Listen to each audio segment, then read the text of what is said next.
আসসালামু আলাইকুম। প্রতিদিনের মতো আজকে একটি নতুন ভিডিও নিয়ে চলে আসলাম। আশা করি সবাই ভালো আছেন। আলহামদুলিল্লাহ আমরাও ভালো আছি। তো আজকে সকালবেলা ইমু অফিস চলে গেছে। তারপরে বাসায় চলে আসছে 10টা বাজে নাস্তা করার জন্য। আইসা দেখে আমি এখনও ঘুমাইতেছি।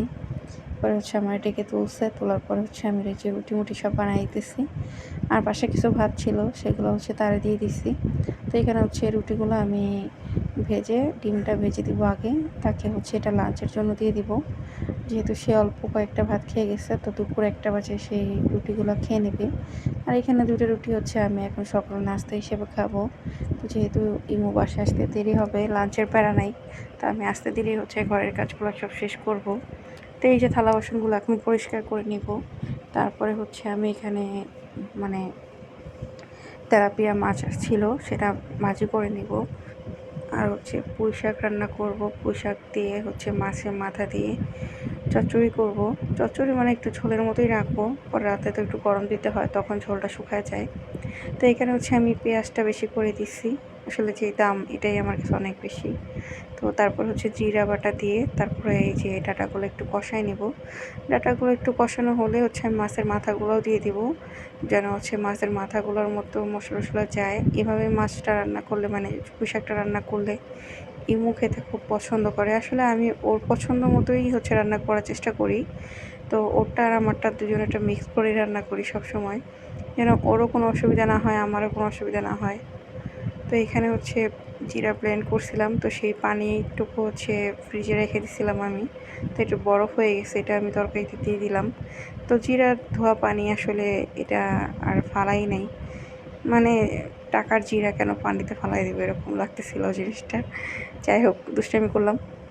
তো পরে এই যে পুঁই শাকটা দিয়ে দিছি, আর সাথে একটু লবণও দিয়ে দিছি, যেন মানে পুঁই শাকটা দেওয়ার পর যেন লবণটা কোনো জায়গায় না কম হয়। তো আর আমরা তো তরকারিতে একটু লবণ বেশিই খাই, ভাতের সাথে খাওয়া হয় না।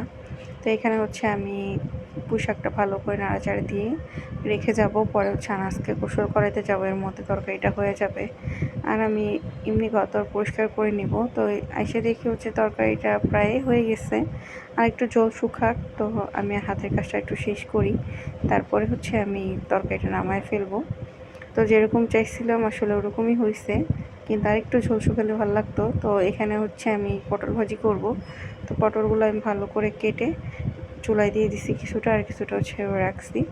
তো এই যে একটা জিনিস দেখাই, সেটা আমি এখানে যে ঘর পরিষ্কার করলাম আর তারে যে গোসল করাই দিলাম, সেই যে ময়লা পাপোশের উপরে উঠা বৈশা এটা নিয়ে শুয়ে গোড়াগুড়ি করবে। আর এই যে আমি ঘর পরিষ্কার করে নিছি। আর ইদানিং ঘর আমার 4-5 বার পরিষ্কার করা লাগে সকাল থেকে এ পর্যন্ত, কারণ আমি একটা জিনিস একভাবে রেখে রান্না করে যাই, আইসা দেখি সেটার অবস্থা নাজেহাল করে দিছে আনাস। তো এই যে সে খেলতেছে তার গাড়ি দিয়ে, আর ওদিকে তো তার ট্যাব চলতেছেই, সে তো এগুলোই করে। আর ইদানিং সে একা একাই খেলতে পছন্দ করে, মোবাইল টোবাইল তো বেশি দেখে না।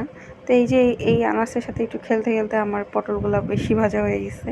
তো এখানে আমি পেঁয়াজ কাঁচামরিচ দিয়ে বাকি পটলগুলোও দিয়ে দিব। তো পরে দুপুরে খাওয়ার আগে একটু ডাল ছিল ফ্রিজে, সেটা একদম করে ফেলছি, কিন্তু ডাল পোড়া করি নেই।